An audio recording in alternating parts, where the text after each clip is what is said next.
செய்திகள் வாசிப்பது கீதா. ஸ்ரீபெரும்புதூர் நகராட்சியில் அதிமுக பூத் கமிட்டி கூட்டம் நகர செயலாளர் போந்தூர் மோகன் தலைமையில் நடைபெற்றது. மகளிரணி மாவட்ட இணைச் செயலாளர் பிரசித்த குமரன் கழக நிர்வாகிகளை சால்வை அணிவித்து வரவேற்றார்.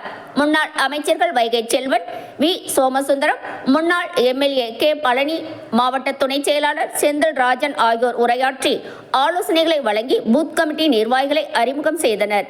வைகை செல்வன் பேசும்போது எடப்பாடி பழனிசாமி தான் 2026 தேர்தலில் கோட்டைக்கு செல்வார், ஸ்டாலினை மக்கள் வீட்டுக்கு அனுப்புவார்கள் என்பது நிச்சயம் என பேசினார். இதில் ஒன்றிய செயலாளர்கள் எரையூர் முனிச்சாமி, சிங்கிள் பாடி பொருளாளர் திருமால் ராமச்சந்திரன், மாநில இலக்கியணி செயலாளர் சிவகுமார், அம்மா பேரவை துணை செயலாளர் பூதேரி புஷ்பராஜ், பிள்ளைப்பாக்கம் வெங்கடேசன், செங்காடு பாபு உட்பட பலர் கலந்து கொண்டனர். எல்லாருக்கும் என்னுடைய நெஞ்சம் நிறைந்த நன்றிகளும் மகிழ்ச்சியும் வாழ்த்துக்களையும் தெரிவித்துக் கொள்கிறேன். ஸ்ரீபெரும்புதூர் ஒரு காலத்தில் அனைத்து இந்திய அண்ணா திராவிட முன்னேற்ற கழக கோட்டையாக இருந்தது. அருமையண்ணன் குமாரண்ணனுக்கு பிறகு வயது முதிர்வார் உடல்நிலை சரியில்லாத காரணத்தினால் கொஞ்சம் கலந்ததால் 2 தேர்தல்களில் வாக்குகளை குறைத்துக் கொள்ளும்.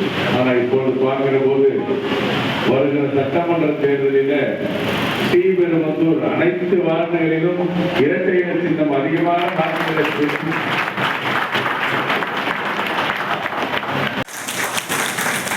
உண்மையாகவே நல்லா எழுதி வச்சுக்கங்க. அடுத்த தேர்தலில், இந்த உள்ளாட்சி தேர்தலில் ஸ்ரீபெரும்புதூர் நகரம் அதிமுகவுடைய கோட்டை. அந்த அளவுக்கு நீங்க எல்லாம் கூட இருந்து செயல்படணும். நம்ம பொறுத்தவரை இந்த பூத் கமிட்டி 9 பேரை நம்முடைய பொதுச் செயலாளர் நியமனம் பண்ணியிருக்கிறார். இந்த 9 பேரும் சீரிப்பாயும் சிப்பாய்கள் போல, தோட்டாவில் துப்பாக்கியில் இருந்து புறப்படும் தோட்டாக்களை போல, வில்லிலே இருந்து புறப்படும் அன்பு போல மிக அற்புதமாக நீங்க செயல்படணும்.